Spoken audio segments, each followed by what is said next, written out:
السلام علیکم ورحمۃ اللہ وبرکاتہ۔ فرحت ہاشمی بول رہی ہوں۔ کیا حال ہے سب کا؟ آپ نے دیکھا ہوگا کہ عموماً موسم کی تبدیلی کے ساتھ ہی بہت سارے لوگ بیمار ہو جاتے ہیں۔ کسی بیمار کے پاس ہمدردی اور غمخواری کے لیے جانا، اسے تکلیف پر صبر کی تلقین کرنا، اللہ کی خاطر اپنے تعاون اور مدد کی پیشکش کرنا عیادت کہلاتا ہے۔ عیادت کی فضیلت اور اہمیت کے بارے میں بہت ساری احادیث رسول صلی اللہ علیہ وسلم موجود ہیں۔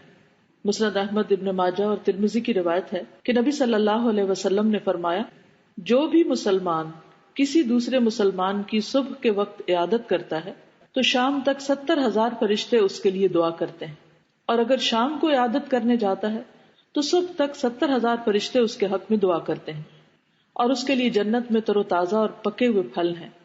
مجھے امید ہے کہ ہم میں سے کوئی بھی اس ثواب سے محروم نہیں رہنا چاہتا ہوگا۔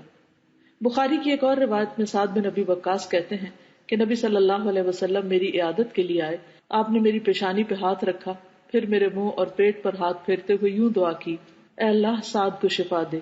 سعد مرتے دم تک یہ بات یاد کرتے ہوئے کہتے ہیں کہ میں اب تک نبی صلی اللہ علیہ وسلم کے ہاتھوں کی ٹھنڈک اپنے جگر پر پاتا ہوں۔